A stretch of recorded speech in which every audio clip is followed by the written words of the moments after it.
Good morning, everyone, and thank you everyone who's joining us live for this webinar about negotiating with your landlord on the coronavirus era high street. My name is Alex Schlagman. I'm one of the founding partners of SaveTheHighStreet.org, and this morning I'm delighted to welcome Anthony Lorenz, founder and CEO of the Lorenz Consultancy, and arguably one of the most experienced and successful commercial property agents operating in the UK today. So, Tony, are these the most challenging market conditions you've ever seen? Well, the answer is I've never seen anything like this. I hate to have to admit it, but I handled the 74, 84, 94, and of course the Lehman's recession negotiations. And with all of those, we had a warning. Even with Lehman's, we had the subprime market coming up in the United States. And there was a warning, and it was mainly affecting the banking and the financial centers. But we've never had a complete closure of business, which we've experienced on this occasion. And more importantly, the timing of the virus was such that it was coming up just before the quarter day, when every single landlord wants to collect his rent, and tenants weren't able to pay it. A club owner phoned me at 7 o'clock in the morning saying, "How do I pay my rent? I usually take 160,000 a week, and this week I took £12,200. So the speed at which this came, and also the effect of being so close to the quarter day, have made this certainly the most challenging of all negotiations we've ever handled between landlords, tenants, and their bankers. Well, what happened when Q1 rent was due in March? To paint that picture the way you saw it from your side. Well, I hate to have to admit it, I spent 21 hours a day from March the 3rd until March the 24th, and ended up putting myself in hospital, being prepared to tell all our clients not to pay the quarter day rent, which was due on the 24th of March, because cash in hand allows a negotiating position between landlord and tenant. And once you've paid your rent, then you can only start that negotiation position on June quarter day, which is June the 24th. So we did stop all our clients, and we tried to stop everybody we were in contact with from paying their rents to be ready to get into a suitable negotiating position. So the government's obviously made a number of announcements around this topic as well, in relation to not being able to evict tenants if you are the landlord. How does that work? Can you paint a little picture around that, Tony? Those are fairly helpful, because the aggressive landlord, if he's not paid his rent on March the 24th, will immediately send either a CRAR, which is send the bailiffs in effectively, or otherwise send a stat demand and a winding up order, and that puts tenants under terrible pressure. And the tenants have been protected for that for 90 days. And there are also ways of paying maybe a month's rent at the end of the quarter, and then possibly the 90 days will go on. There is quite a lot of government protection, and I am anticipating that if we're not going to look like we're getting back to work before September or December, the government is going to have to intervene again, because the last thing we want to see is shops, offices, restaurants, bars, clubs, and even casinos all over the country closed and liquidated. And protecting tenants from landlords against liquidation and other insolvency issues is a very, very good move for the government. And there are a lot of moves. I was listening to the radio last night for this to be extended. Yeah. Just quickly, for anyone who's just joined the call recently, if you've got any questions, you can add it into the chat. Fraser's going to pick these up so we can get these asked towards the end of the call. Just thinking about, high street businesses who aren't able to pay rent. What kind of recommendation would you give to people listening in if they're challenged in paying their rent, whether they're on a monthly or a quarterly coming up? Right. Well, there's a range of tenants. There's tenants who arguably were going into liquidation or were in real trouble before the virus actually took effect. right? And my advice to them is actually the advice which I'd give, which a firm of accountants would give to anybody. It used to be illegal to trade it used to be a criminal offence to trade a company which was knowingly insolvent. The government actually lifted that it is not a criminal offence again, and they would best be to close their shops, to wait for other tenants to go into liquidation, and then pick up another shop further down the high street with a large rent-free period. Because if landlords are aggressive with tenants, then a third of the high street is going to be busted. As far as people who have got cash, right, then cash is king. And as the government have actually explained, keeping your business in order so that we can try and reopen the curtains of the country with the stage setting as close as possible to the way it closed. And I think the stage setting really closed on about March the 12th or thereabouts. If the stage can be in some sort of good order, instead of being firebombed, at least we'll be able to bring people back to the high street, and the less shops that are forced to close, the better the trading possibilities of those that are kept open. So if you've got cash, hold on to it. You need to get into negotiation with your landlord. It is absolutely essential to be proactive. Running away is not the game to play.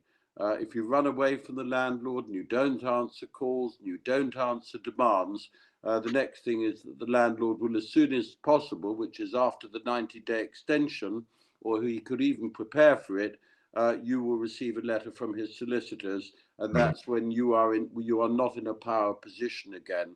Our whole advice is based on approaching landlords, and the day we are instructed to act for a client, we actually write to the landlord, and it's actually quite a clever one, which gets the landlord engaged immediately, saying, please, can we talk to you about the March quarter day rent?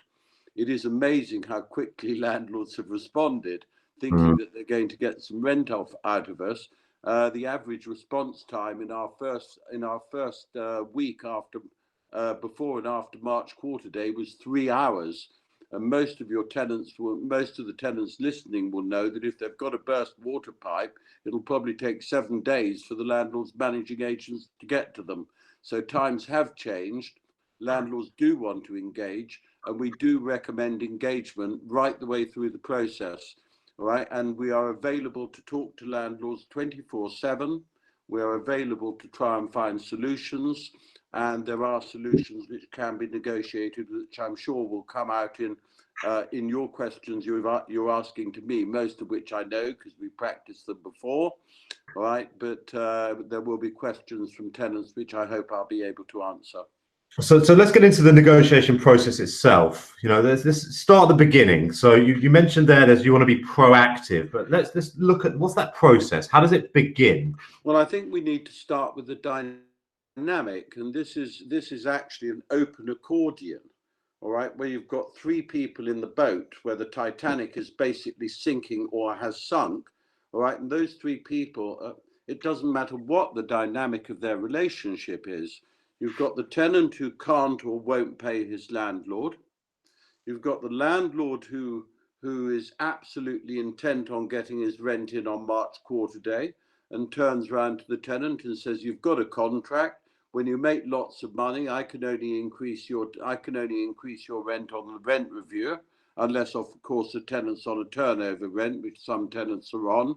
And you've got the banker turning around to the landlord, especially private landlord, saying, we want you to abide by your loan covenant. And this is a negotiation where there are no winners. This is a negotiation where we've been affected by an unknown and unseen enemy, which could get worse, it could get better. Please God, it gets better. But everybody's a loser. All right, it's much easier. When a tenant takes a shop, the tenant is signing up to the shop, so the landlord's happy. The negotiation terms are agreed on a mutual basis, so both parties are either what I would call moderately discontent or moderately happy with the arrangement which has been negotiated, and the bankers are happy that the borrower can actually show him that he's got a tenant, he's done what he said he's going to do, and those are happy negotiations. These are negotiations where, however well we do for any of our tenants, we're not going to come out winning. Right, the tenant has to keep his staff going. He has to prepare to reopen his restaurant or his shop. He's got enormous expenses. The landlord wants his full rent in full to start with, and doesn't understand why he should give way. And the banker is enforcing the banking covenants on his borrower, and so everybody is in the same boat. And it really is a Titanic sunk. And it takes a lot of time to convince the landlords that rent deferment rather than rent waiver, which is what we're looking for on most of our negotiations, is only kicking the can down the road. And there's no point in a tenant trading on for another year up against a very difficult market with other shops available in the high street, and then suddenly find he's got to pay his 6 months rent back to the landlord afterwards. And in the old days, that would have been a criminal offence. And so it's only because the government has stopped it being a criminal offence that some tenants actually do that. Of course, rent waiver is better than nothing, right? So what we start with is the landlord coming on the phone saying, "We don't know why you're calling us. We want our March quarter day rent." And then we've got to know quite a lot about each of our clients to explain, you can't cheat in this game. The tenant does have to open his books to the landlord, so we have to know a lot about the client's financial position before we embark on negotiations. And as soon as the landlord calls us saying, we want the March quarter day rent, we can then explain our client's position, and then most landlords will say, "Okay, I'll give you a waiver for this quarter," but that's only delaying the inevitable. And our immediate answer with tenants who really do need financial help from their landlord is that deferment is not an acceptable solution.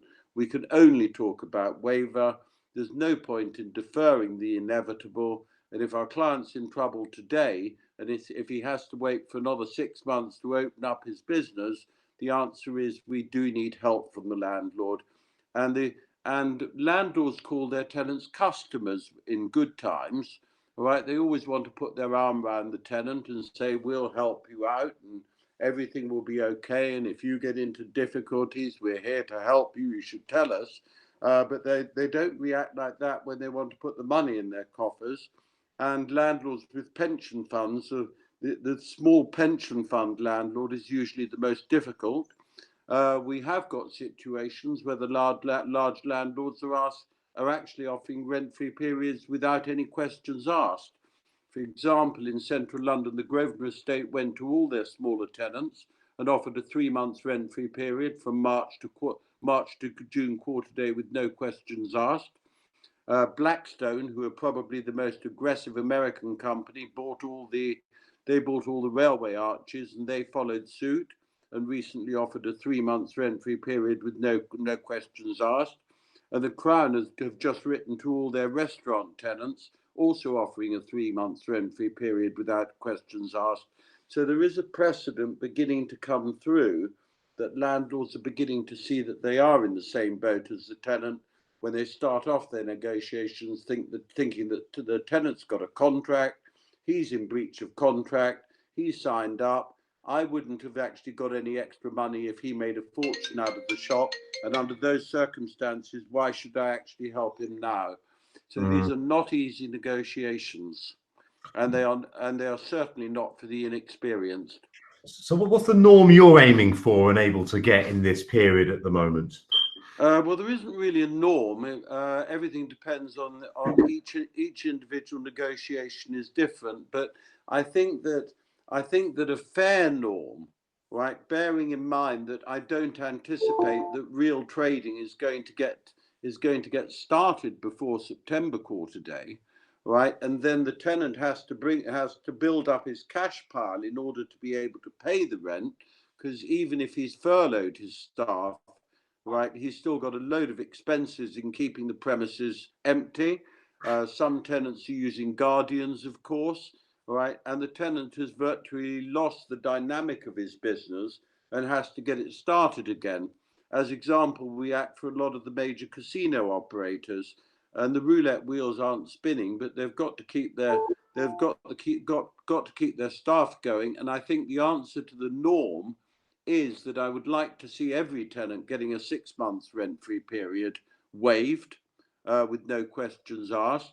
And where we've got stronger tenants, there are ways and means of actually inducing the landlord into that, possibly saying that we'll pay you 3 months of that back, right, once we're in profit, or even having some sort of turnover arrangements, which are very difficult to operate. I'm not greatly in favour of turnover rents, with the exception of those which are managed in the shopping centres.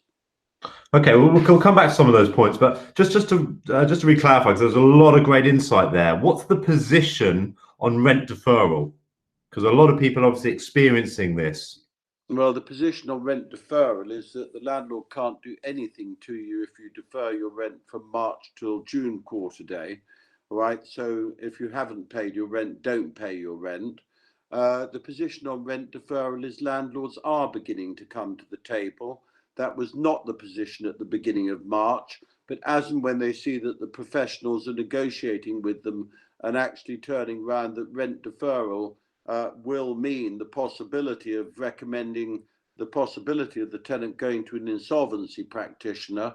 And we work alongside a very experienced firm called Bushler Phillips, who are insolvency practitioners, who are not only there to actually threaten the landlords that they will just get the keys back, but also there to actually help the landlords negotiate their banking covenants with the banks if the banks are being difficult about accepting the deal that which is done between the landlord and the tenant. Because sometimes the landlord is hand-strapped by his banker, right? Because he's got to actually inform his banker of any adjustments with regard to the lease which is in place. So rent deferral is quite easy to get. Monthly rents is obviously easy to get, but I don't think it's a good enough answer. Because you are, and I hate repeating myself, but it's such a well-known phrase today, you're just kicking the can down the road, and that doesn't do good to man or beast. Yeah. Okay. So in these negotiations, what leverage does the tenant, what leverage does the audience on this call today have in these negotiations? There's a certain amount of leverage. Firstly, the government have helped them with regard to their staffing situations, where they can furlough some of their staff. Staff comes first before the landlords. The tenant has got the money in his pocket rather than in the landlord's pocket, which is leverage. He can certainly threaten insolvency, which is administration, liquidation, or even with some of the bigger tenants, there's the CVA process, which everybody will have read, that, you know, the likes of Philip Green and Mike Ashley, when they buy Debenhams and things like that, has gone down the CVA process, but it's generally too expensive for the smaller tenant, because the costs of actually setting up a CVA will outweigh the benefits of doing so. Also the leverage is actually morals, right? And it is immoral, right, in my opinion, for a landlord just to bust the high street, all right? And the landlord does know, all right, that if liquidated signs go up all over, if I can take central London, there's a landlord in Leicester Square who said if his tenants don't pay rent on time, he's just going to bust them.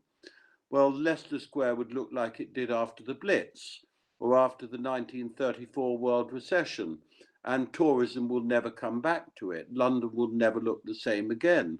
And the most important leverage and the most important things that bankers, landlords and tenants do want to see is that when the curtain opens again, the stage setting is not bombed out. Yes, it will look different. Yes, we're going into a new uncertain world, and we don't know whether retail will ever exist again. The clubs, bars and restaurants are already experiencing, not in England, but I spoke to a landlord in Dubai yesterday. The bars and restaurants have been reopened, but the bars and restaurants are not allowed to take capacity of more than 30% of previous customers, with tables being I don't know whether it was 4 meters or 4 feet apart. I suspect it was 4 meters apart. And it's hardly worth opening a restaurant if you're only going to be able to trade to 30% of your previous clientele. Just on leverage there, Tony, as well. What about the cost to replace a tenant? You know, it's all good and well saying you can leave, but actually, what's the implication for the landlord? Well, I had a landlord on a large casino turning around to me on the first call and said, if you're not going to pay your rent on March quarter day, we're going to bust you. And I said, well, don't bother to waste the legal costs. What address do we send the keys back to? Right? And he was not amused, and we are still in negotiation. And I promise you one thing: he will be punished for his attitude more than any other landlord that I'm dealing with. There is a lot of leverage for a tenant.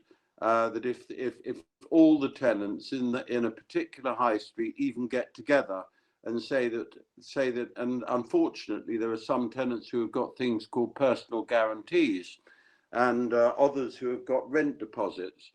So the first leverage is on a rent deposit. Just allow the landlord to take the rent out of the rent deposit, so that you've actually then got 6 months rent deposit goes down to 3. We've actually got one situation going on exactly like that on a major. We've got a 15,000 square feet serviced office building in Berkeley Square, and the landlord's taken the rent deposit. And I wrote to him yesterday and said, I assume you're going to take the next rent deposit out, but we do need to urgently talk to you about whether it's ever worth reopening this place. And if we don't get your help, we're not going to be able to reopen. And the help on that one is particularly substantial because serviced office operators are in very similar situations to the club, bar and restaurant market. They are already talking about putting up special screening and individual air conditioning, but that's an expense as well. So, I mean, obviously, there's been a lot of talk about business rates, you know, smaller businesses getting grants, you know, businesses over 51,000 in rateable value not having business rates. But the reality as well is the landlord will be due business rates if the tenant leaves as well. And they're going to be due things like agent costs to replace the tenant. You've made a fool of an expert, because the expert should also have answered that question, and that is absolutely correct. Right. Unfortunately, the tenant who's got business rates of 60 or 70,000 a year, which quite a lot of small tenants do have, I think there is a very, very strong move on the government at the moment to increase that. There is also the possibility. We have a rating surveyor called Terry Holt of Frederick Holt. There's also, and we're talking to him about it, there is a very, very strong possibility that you can use a rating term which is called a material change of circumstance.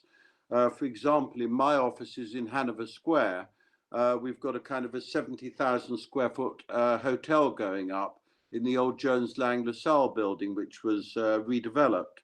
And he saved me an enormous amount of money in terms of not only rebates of rent, but also a reduced rateable value. And I believe that even though this is a force majeure, that a lot of the high streets could argue that there's a material change of circumstance, and we can put any tenants or any tenants associations.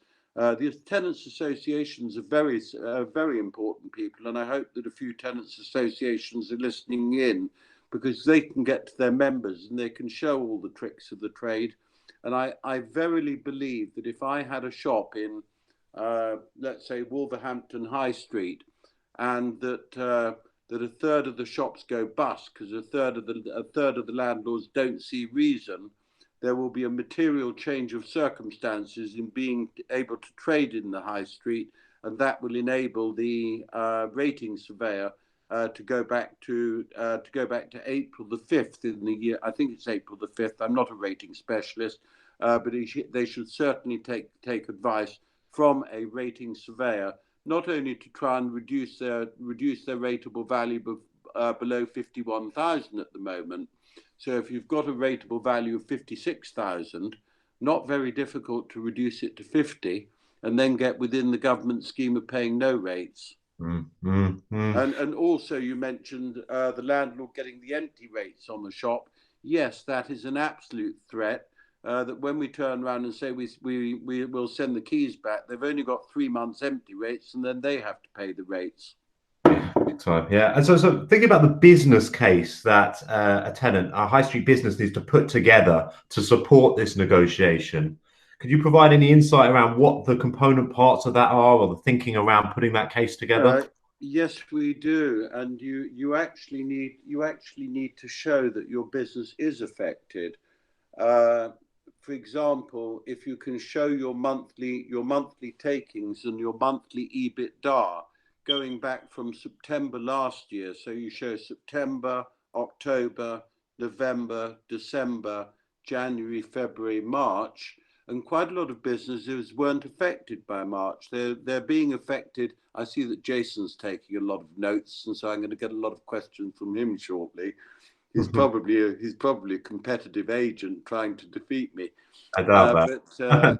But going on from that, you really need to show how your business is going to be affected going forward.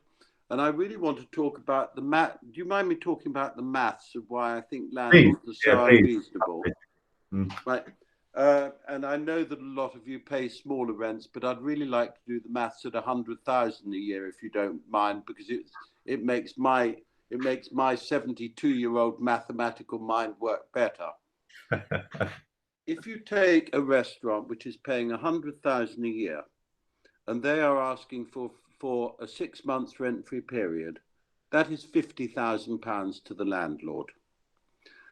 A landlord's investment in central London is on what's called a 4% yield, which means that he buys a property for 2.5 million, which is producing 100,000 a year.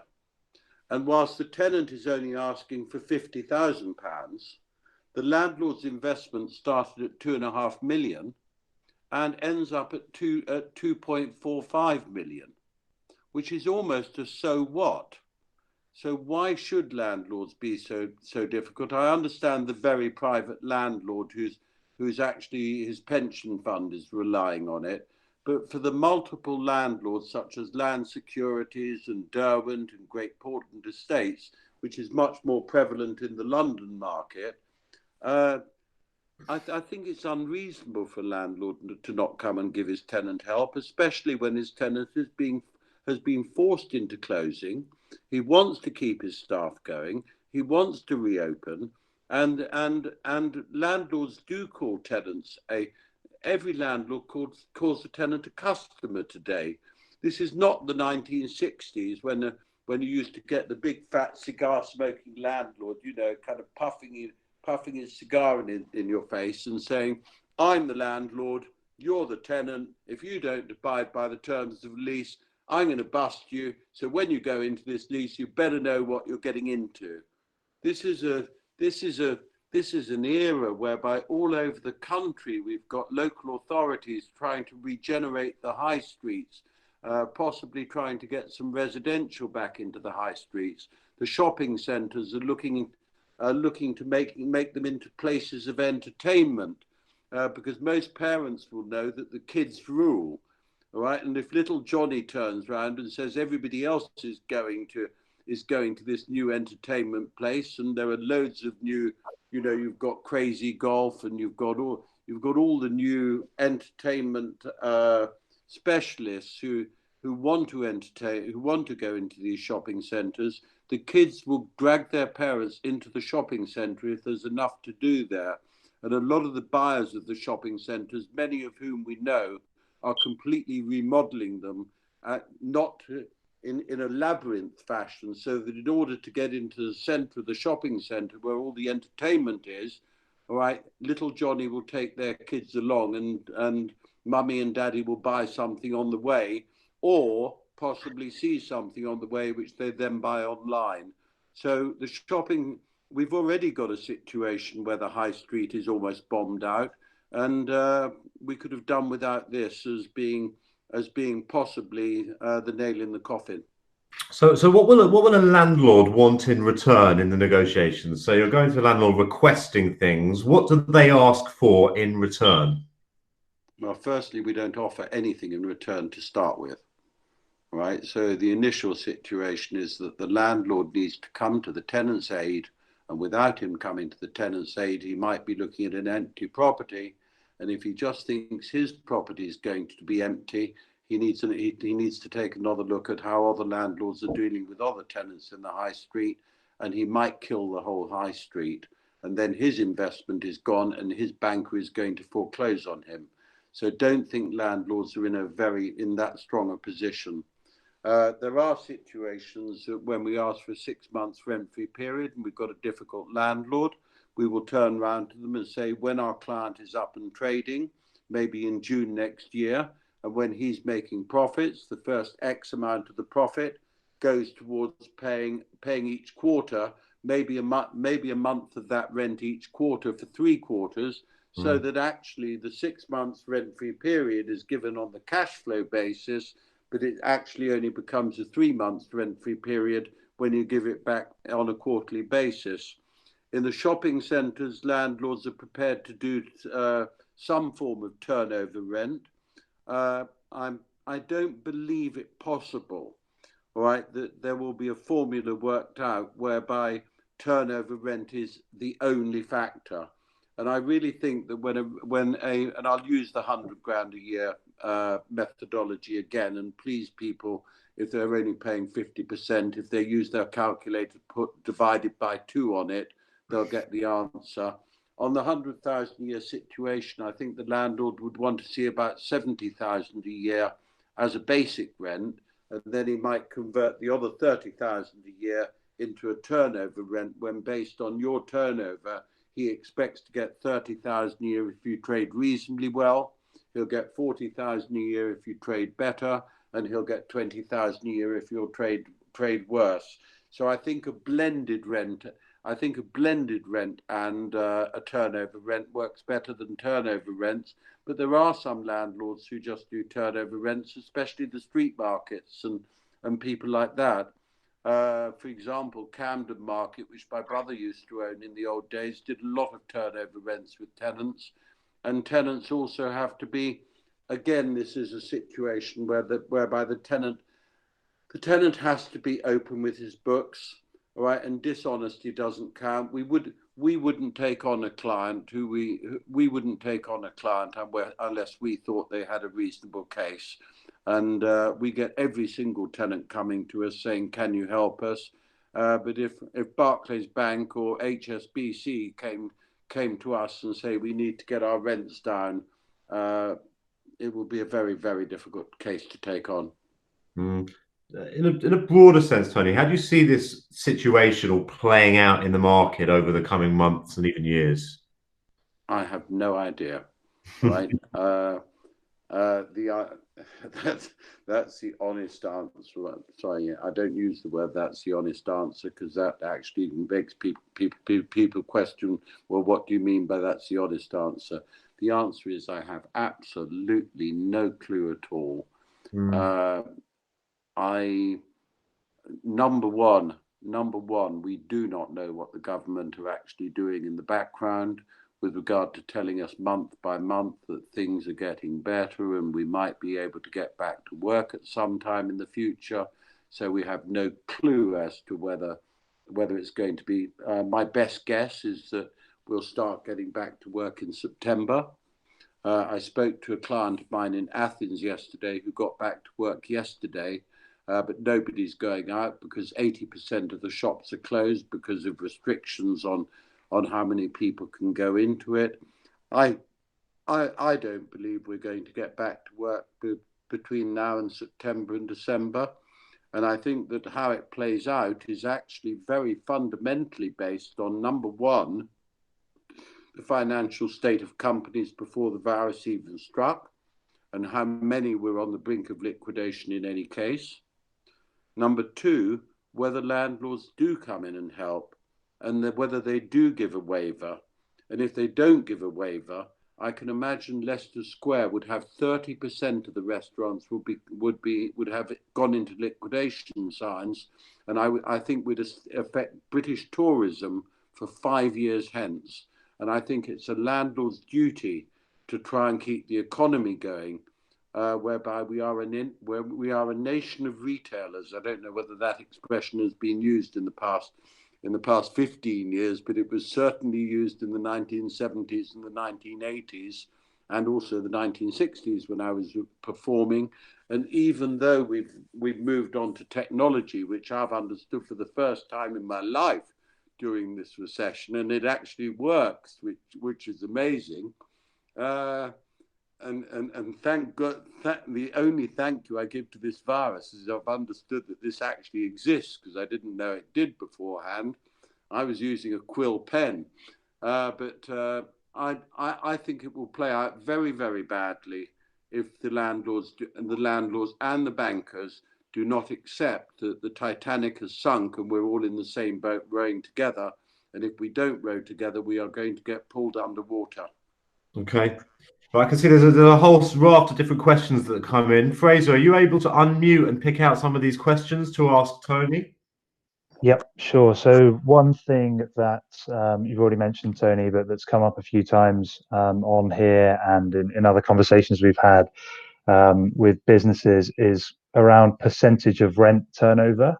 Is there any kind of, set structure that a tenant could approach a landlord with and suggest to get started on a negotiation with there, or anything that's sort of typical? Well, that's it. That's impossible, because if you've got Graf diamonds next door to a fish and chip shop, the turnovers are somewhat different. When the minimum cost of a Graf diamond is approximately £250,000 against a £4 fish and chip shop meal. All right, so each individual negotiation has to be different. I am not a turnover rent specialist, since the majority of our work is in offices, bars, clubs, restaurants, casinos, serviced offices, warehouses, and industrial. And we do quite a lot of retail work in central London, but we don't do very much shopping centre work ourselves. I have got colleagues. I don't know if I've got a colleague on the line. If Ross Friedman is on the line, or David Burland is on the line, who could answer that question. But that's a question to be answered another day. And if anybody wants to actually write into us to ask questions, or write into you to ask questions, we'll try and get them the answers. So I haven't got the answer to that. I do apologise. I think there's likely to be, over the coming weeks, we're going to be looking more at this topic again, and particularly with a lens on turnover rents is something we've been doing quite a lot of exploration around, that we'll share more over the coming months. But I think right now there's immediate term needs to get into these negotiations. And would you say turnover is part of that dynamic? I'll be happy if we do a webinar. If we do a webinar, another webinar, and anybody wants to see my ugly face again, then I'd be happy to join in. But I'd be happy to bring in somebody who is a specialist on turnover rents, because I really don't understand them.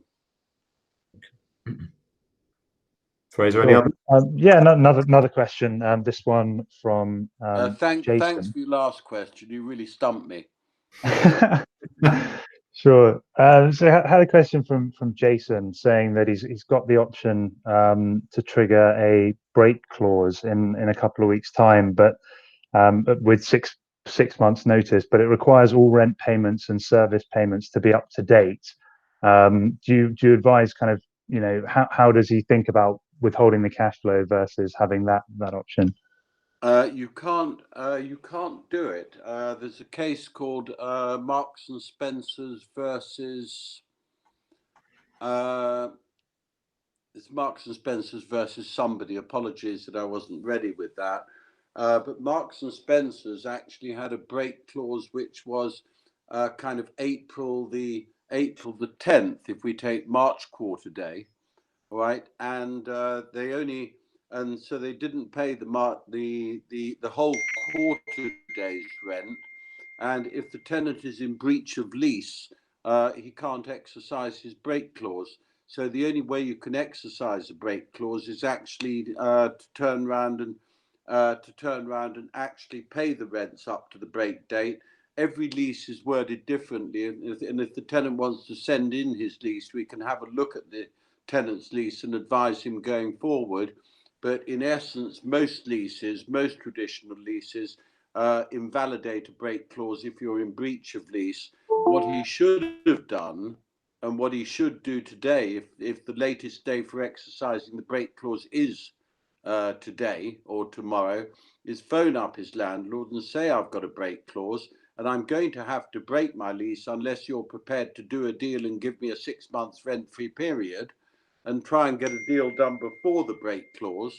And in that actual negotiation, negotiate that the landlord will not charge him March quarter day's rent if he hasn't already paid it, and not charge him the June quarter day rent, because obviously the break clause is somewhere around April the he must have a March he must have an October break date, which is about October the 30th or something, and he should phone his landlord immediately and threaten to exercise the break clause unless he gets a 6 months rent-free period during the coronavirus. He cannot do it any other way. You can't exercise your break clause and then not pay your rent and expect the break clause to be valid. And then you've got another 5 years on the other end of the lease if it's a 5-yearly pattern, which you've committed to when you want to break your lease. Sure. I can see that Jason's saying that he that's something that he's tried to do and tried to get into negotiations with. Jason, we'll have to follow up with you on that one and see if there's anything more that we can share. Another question that's come through, going back to kind of leverage and the position that a lot of business owners are in at the moment. They've potentially received grants of 10,000 or 25,000, potentially been given access to loans as well, which have been announced this week. And a lot of landlords are turning around to tenants and saying, look, you've got all this funding that's being made available. We as landlords don't have any support. Surely some of that money that you've been given by the government, that should be going to us. And I think that's quite a lot of people are in that sort of position. Any thoughts on I that one? compliment the landlord for his shrewdness, but these grants are not necessarily grants just to pay the rent. All right, the rent is only one of the expenses which a shopkeeper or retailer, whether they're a restaurant or whatever, have. All right, and the fact that their turnover, right, is not going to come in for the next 6 months. The grant in comparison with turnover is absolutely insignificant, right? And I've already gone through the maths with regard to how the landlord is less affected. I think the landlord's being very clever, and I think you should you should nicely say, yes, we've got the grants, but they are for other matters. They are for us to hold our business together. And even when we get our business going, let's say we get our business going in September, it's going to take till March next year for us to get back on track. All right, so we've got a year we're suffering, and we're only asking you for 6 months rent-free period. And the grants are helpful, but they are not the be-all and end-all to keep us going.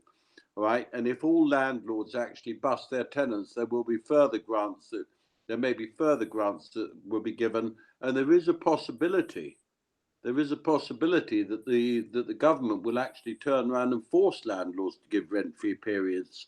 I don't think anybody on the line will be old enough to know that in the early 1970s, there was where rents were escalating year by year, and rents had gone from around about, and I can't remember the exact numbers, £30 a square foot to about £55 a square foot. The government actually brought in a rent freeze, where if you had a rent-free period, you didn't have to pay the increased rent until the rent freeze was taken off. So the government can take drastic action. Your sort of organisation is right behind forcing the government to take action. And if landlords take the attitude that if the government's help is all that they're prepared to give, and therefore they're not prepared to accept that they're in the same boat, they will catalyse the government taking action, which will then give them much more pain than just giving a rent-free period of 6 months. Interesting. Yeah, I think that's something that we'll look out for.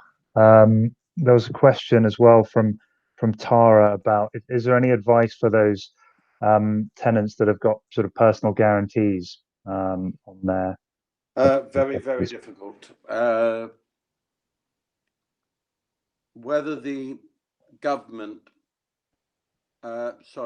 years and years ago, all right, if we go back to the 1960s, the first tenant of a property who guaranteed a lease and then assigned it could actually, and then a shop in South Moulton Street was assigned 8 times.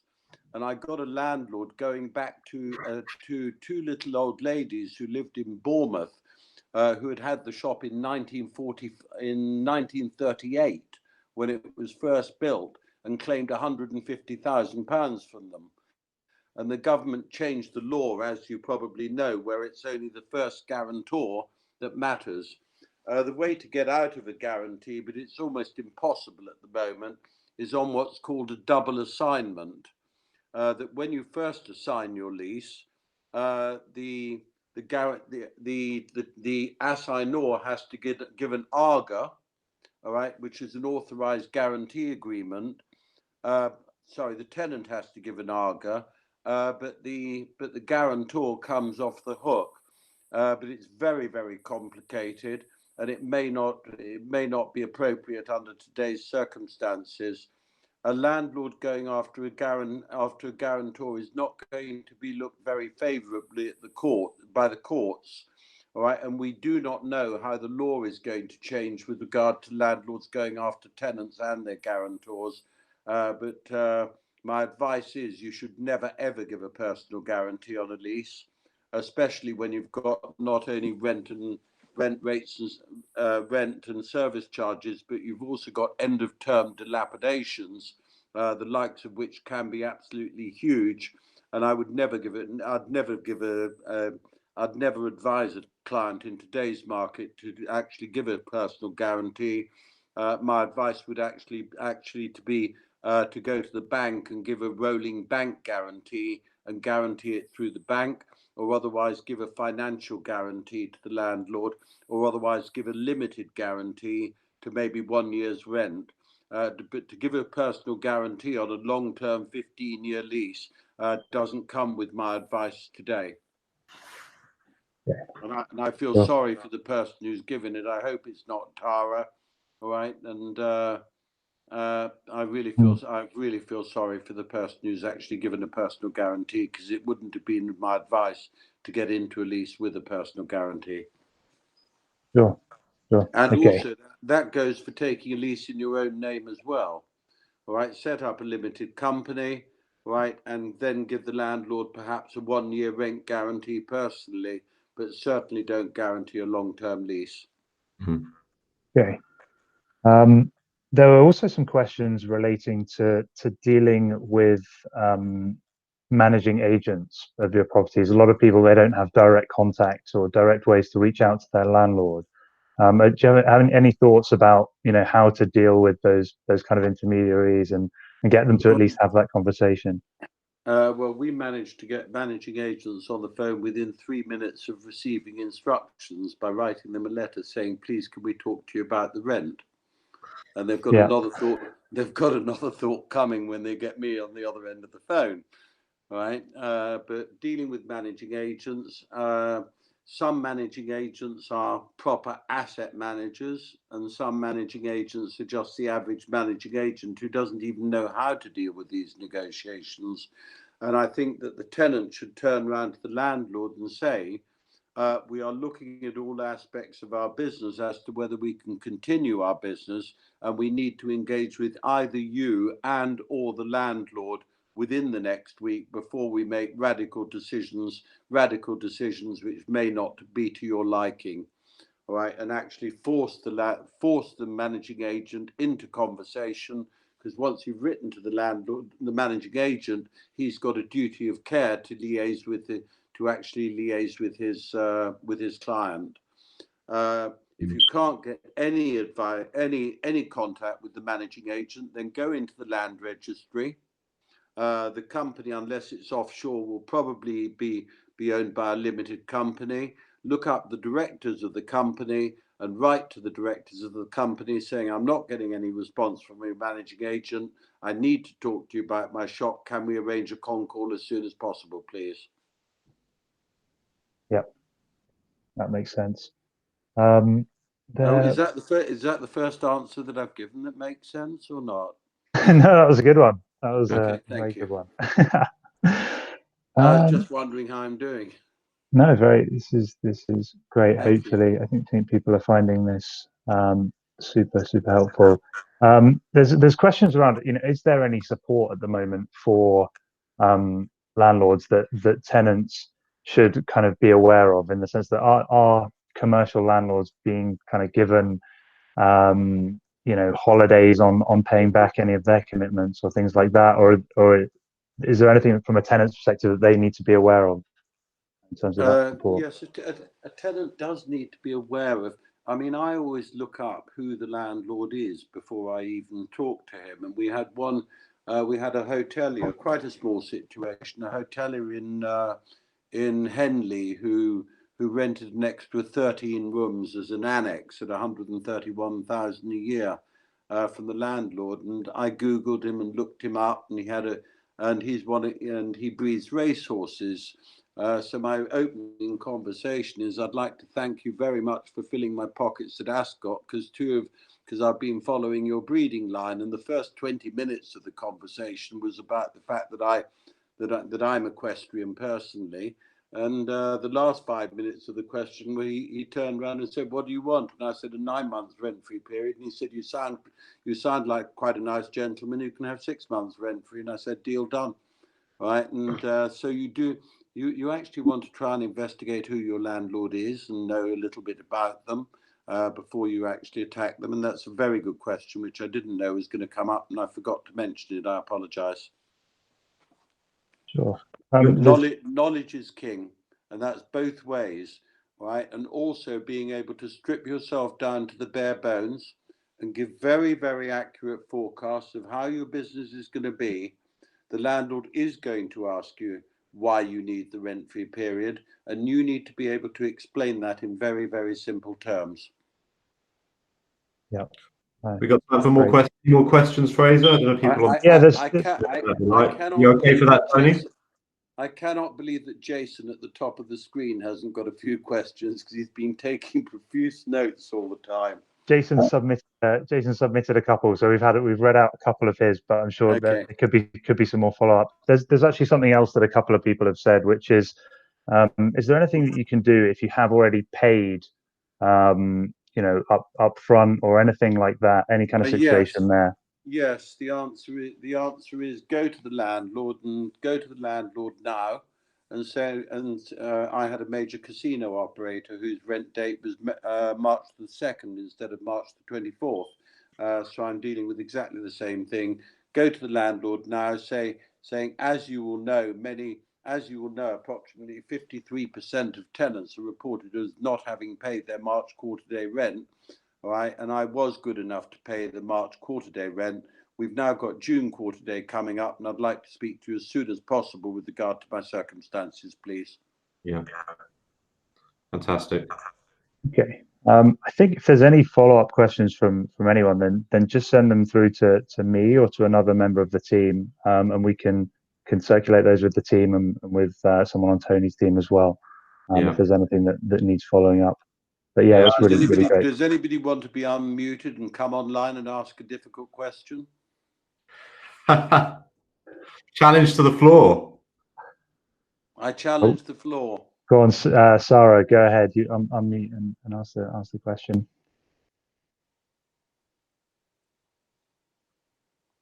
Can I have a look at you, Sarah? Because I'm single.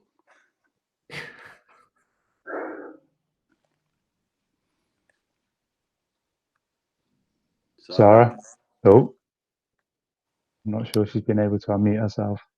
There's a question. Are private landlords getting government help? Not at the moment. Yeah, they're not. Oh, okay. That was my question. Not to my knowledge at the moment.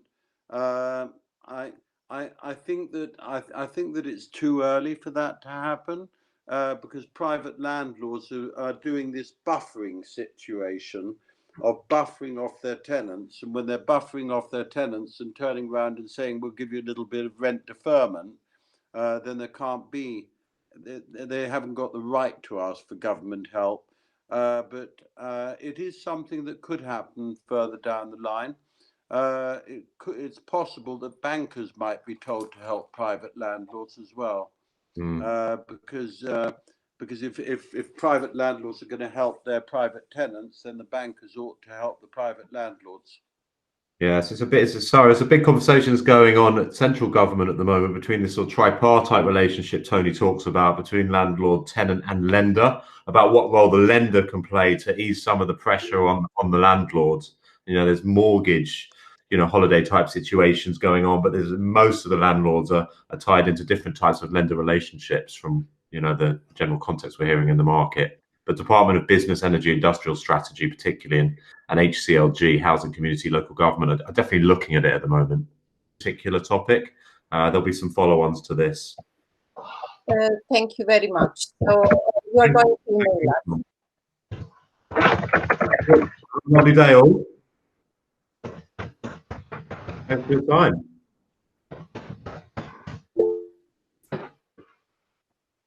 No help for landlords. No help for people like us. Not at the moment.